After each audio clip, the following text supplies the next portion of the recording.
Diriwayatkan dari Ibnu Abbas radhiyallahu taala anhu, menjelang wafatnya Rasulullah shallallahu alaihi wasallam, Bilal disuruh mengumandangkan adzan untuk salat. Lalu berkumpullah para sahabat dari golongan Ansar dan Muhajirin. Rasulullah shallallahu alaihi wasallam salat 2 rakaat bersama mereka. Lalu dilanjutkan dengan khutbahnya. Wahai sekalian kaum muslimin, aku adalah utusan Allah untuk kalian, penasehat kalian, dan yang mengajak kalian ke jalan Allah dengan izinnya. Aku dan kalian bagaikan saudara kandung dan bapak yang penuh kasih sayang. Siapapun yang pernah merasa teraniaya, maka berhak menuntut balas kepada pribadiku. Tegakkanlah dan mengakulah segera sebelum aku dituntut kelak di hari kiamat.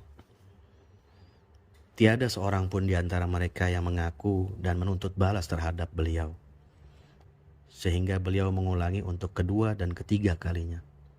Lalu berdirilah seorang pria bernama Akasyah bin Muhsan.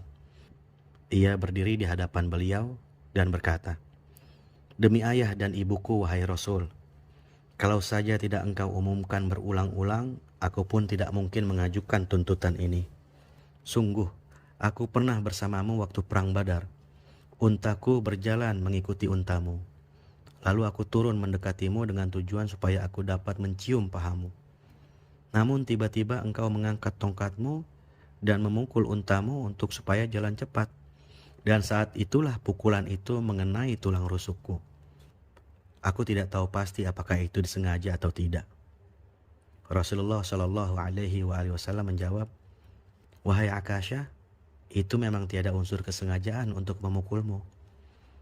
Lalu beliau menyuruh Bilal, "Hai Bilal, ambilkan tongkatku di rumah Fatimah putriku." Kemudian Bilal keluar dari masjid seraya meletakkan tangannya di atas kepalanya. Ia berkata kepada dirinya, "Apakah Rasul siap-siap untuk menerima balasannya?" Sesampainya di rumah Fatimah, ia mengetuk pintunya dan ia ditanya, "Siapakah itu?" "Aku Bilal, disuruh untuk mengambil tongkat Rasul," jawab Bilal. Fatimah bertanya kembali, "Untuk apa ayahku menyuruhmu mengambilkan tongkat, wahai Bilal?" "Sungguh Rasulullah tengah bersiap-siap untuk menerima balasan pukulan, wahai Fatimah." Fatimah bertanya kembali, "Siapakah orangnya yang sampai hati hendak menuntut balas kepada Rasulullah Shallallahu alaihi wasallam, wahai Bilal?" "Akasyah bin Muhsan," jawab Bilal.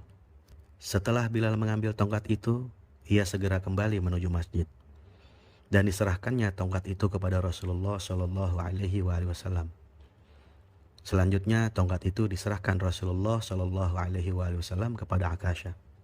Namun seketika itu pula Abu Bakar dan Umar berdiri, keduanya berkata, "Hai Akasyah, kami tidak sampai hati melihat pembalasan pukulanmu terhadap Rasul. Dan sebagai gantinya pukullah kami berdua."